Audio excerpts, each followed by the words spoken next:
Former Alaska Governor Sarah Palin was John McCain's running mate during the 2008 presidential race. She is here in Iowa supporting Donald Trump. Governor Palin, it's always nice to see you. Good morning. How are you doing? Doing great, thanks. Did you hitch yourself to the right candidate? Is Donald Trump going to win Iowa? I believe that he will win Iowa. Iowa voters, too, are ready for restoration of constitutional government again, and Donald Trump is the one who can do this. You said having Donald Trump and Ted Cruz at the top of the Republican field is a nice problem to have. Yes. Is it a win-win for you? If Donald Trump wins tonight, do you win? If Ted Cruz wins tonight, you've supported him in the past, do you win as well? Well, in a sense, yes.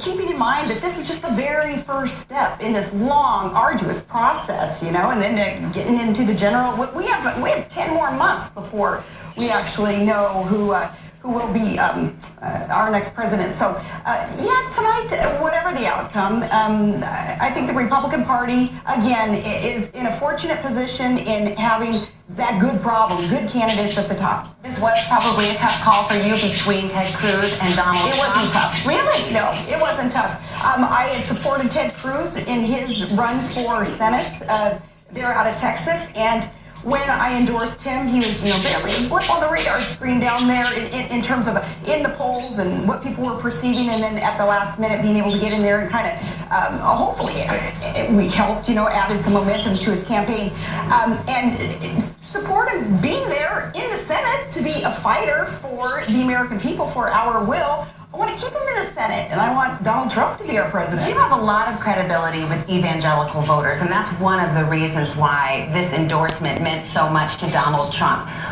Do you think that he is the godly candidate that they're looking for? I hope voters aren't trying to find the most Christian, godliest candidate out there because, who are we to judge one another's level of faith, our Christian quotient, if you will.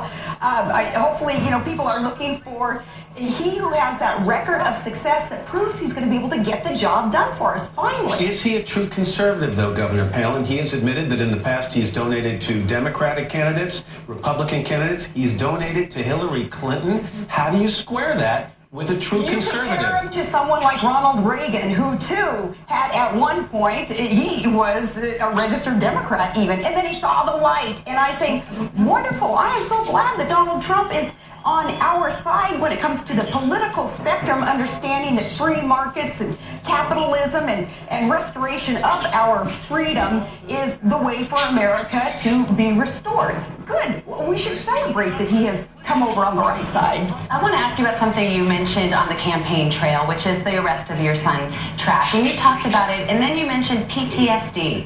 And you said that President Obama may be to blame for some of the PTSD that's out there. Well, let's take it piece by piece. What exactly did you mean? Let's start piece by piece by, you guys brought me here to talk about Iowa politics and the caucus tonight, not to talk about my kids.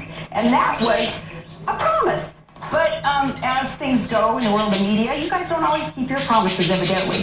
I never blamed President Obama. What I have blamed President Obama in doing, though, is this level of disrespect for the United States military that is made manifest in getting budgets, in not trying to beef it up and let our military do the job that they are trained to do, and in specific issues that we're talking about that are so hot today. Specifically, let's get in there and let's utterly destroy ISIS, as we know our United States military can do. Yet we have a commander-in-chief who seems to kind of want to kowtow and allow the enemy to be poking at us. And that's unacceptable to most Americans, certainly to me. Do you regret the comment, though, Governor Palin, on that day of the endorsement? What did I say that is offensive? That you seem to lay it at the feet of the president. I don't regret any comment that I made because I didn't lay PTSD at the foot of the president. I did say, though, that there is, and suggested very adamantly, that there is much more that our commander-in-chief can do to prove that he respects our troops and will let them do their job. But no, if you guys have a specific quote, it allows the media to be more credible if you guys will tell me exactly what you're talking about, and then I can address In terms of credibility, I just want to make sure there were no specific promises made about content of the interview, only that this would be your first interview since you endorsed Donald Trump. Well, I was told that this interview is about the caucus tonight in Iowa and right on who will put America back on the right track and restore constitutional government that we are lacking today and that we so need. And I said, right on, let me go talk about that. Sure.